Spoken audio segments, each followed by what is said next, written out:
কাজের চাপে মৃত্যুবরণ করেছেন, সেই মৃত্যুর দায় ইসিআইকে নিতে হবে।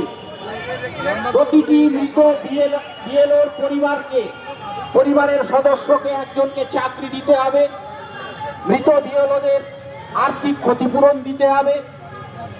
আজকের পশ্চিমবঙ্গের বিভিন্ন প্রান্তে স্কুলগুলো শিক্ষক শূন্য, পড়াশোনার পরিবেশটাকে নষ্ট করার জন্য এক অনৈতিক চক্রান্তের মধ্যে নেমেছে ইসিআই এবং বিজেপি সরকার।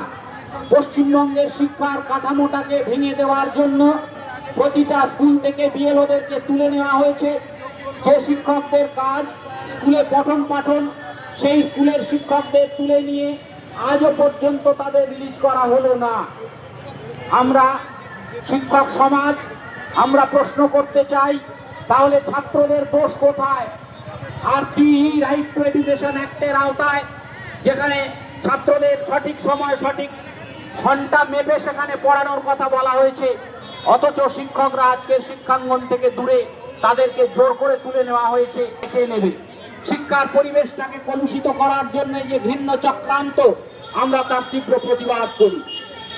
আমরা প্রতিবাদ করে যে ইসিআই যে প্রক্রিয়াতে লক্ষ লক্ষ বৈধ ভোটারের নাম বাতিল করে দিয়েছে, সেই বৈধ ভোটারদের অবিলম্বে যে কোনো প্রকারে হোক বৈধতা দিতে হবে, অন্যথায় নির্বাচন করা যাবে না।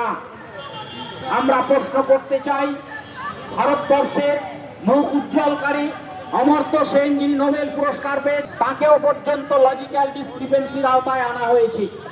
যে ক্রিকেটার রিচা শর্মা কদিন আগে মহিলা বিশ্বকাপ জিতে এসেছেন, সেই রিচা শর্মা অ্যাডজুডিকেশনের আন্ডারে। আমরা দেখতে পাচ্ছি একাধিক জওয়ান, সেনা জওয়ান, যারা ভারতবর্ষের নিরাপত্তা রক্ষার জন্য অতন্দ্র প্রহরীর মতো সীমান্তে কাজ করে, সেই